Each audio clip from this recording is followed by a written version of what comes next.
Praise the Lord. December 31వ తేదీ 2024. ఈరోజు దేవుని వాగ్దానము. వెనుకున్నవి మరచి ముందున్న వాటి కొరకై వేగిరపడుము.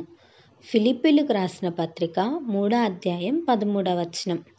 ఈరోజు మనం రానున్న నూతన సంవత్సరంలో సమాధానకరమైన జీవితాన్ని జీవించాలంటే ఏం చేయాలి అనే విషయాన్ని గురించి తెలుసుకుందాం.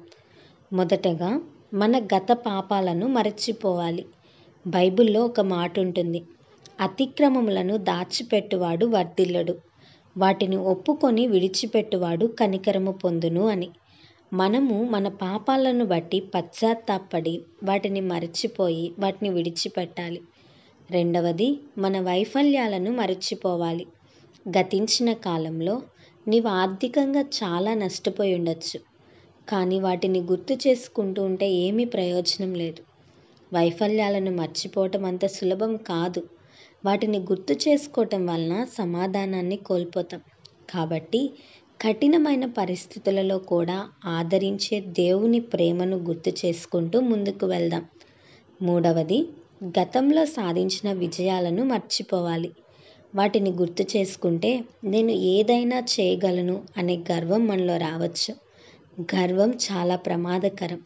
కాబట్టి సాధించిన విజయాలను బట్టి మనం అతిశయించకూడదు. నాలుగవది, గతంలో అనుభవించిన సౌఖ్యాలను మరచిపోవాలి.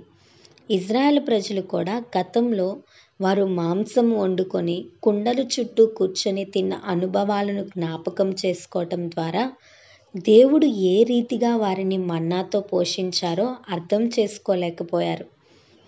మనం కూడా అట్టి రీతిగా ఉండకూడదంటే మన సౌఖ్యాలను మనం మర్చిపోవాలి.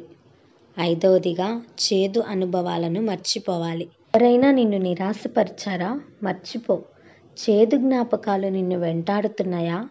అయితే క్షమించమని అడిగే మనసు, క్షమించే హృదయం కలిగి జీవించు.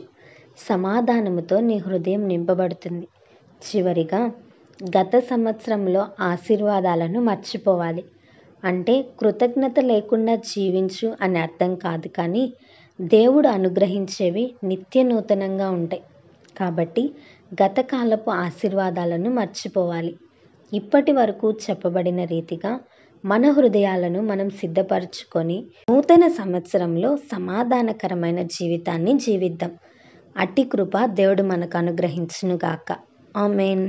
ఈ వీడియో మీకు దీవెనకరంగా ఆశీర్వాదకరంగా అనిపించినట్లయితే లైక్ చేయండి, షేర్ చేయండి, కామెంట్ చేయండి, సబ్స్క్రైబ్ చేసుకోండి. God bless you.